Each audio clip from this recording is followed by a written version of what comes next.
Let's go to our featured guest, Paul Harris. What do you think of earnings season thus far? By the way, U.S. earnings season largely at its end. Canadian earnings season about halfway done now. Yeah, I mean, I think the U.S. numbers were okay. I think that people were expecting a lot of things from companies, especially on the tech side, on how they're going to make money on artificial intelligence. And I don't think you're going to get that much clarity on those things for a while. But I think that at a general level, I think they were okay. Like, I think the market expectations were brought down slightly over the quarter, going into the quarter overall. And so I think that they were able to manage that quite well. You know, I think on the Canadian side, you know, I think on Canada, the cyclicality of the country is kind of comes through on some of the earnings numbers. But I think that as a general rule, I think earnings have been okay. Like, I think that we're not, I think looking forward, earnings expectations are probably a little too high in the U.S.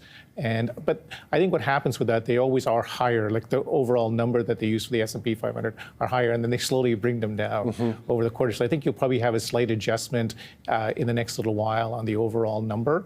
But I think that, and that was based on a lot of expectations about interest rates coming down, right? So I think they have to adjust those numbers a little bit. But I think one of the issues that we're facing in the U.S. and even Canada, perhaps globally, is that we felt we were going into a recession in 22. We felt we were going to recession in 23, and now people are still slightly worried about that stuff, and so they're, you know, I think that that they're worried about how that's going to have an impact on certain companies. I think if you do have a slowdown, it's not going to be dramatic. And then I think if you do have a slowdown, the Fed and the Bank of Canada will probably be slightly more aggressive in bringing down rates, right? So there'll be an offset there.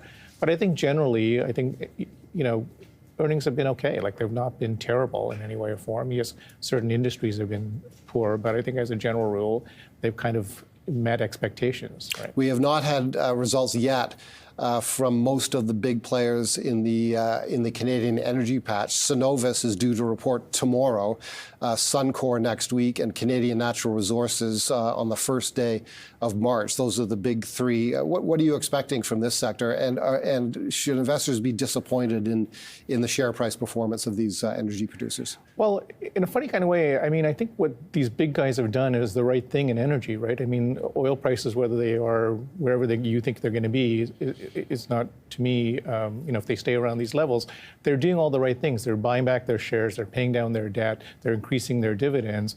And, you know, those large companies we own CNQ. I think they're good companies to own if you have a view on an oil being around these levels. I mean, they are, obviously Suncor's had some few hiccups on the operational side, and I think they're trying to fix all those things. But I think that as a general rule, I think they're in better shape than they're in a kind of from a operational, not operational, but from a fundamental point of view, how they think about their businesses and how they think about return on capital, they're actually in better shape than they probably have ever been, because they're actually doing all the right things from a capital perspective, right? I think what will happen, though, is they will probably have to turn up capital expenditures in the next little while. So.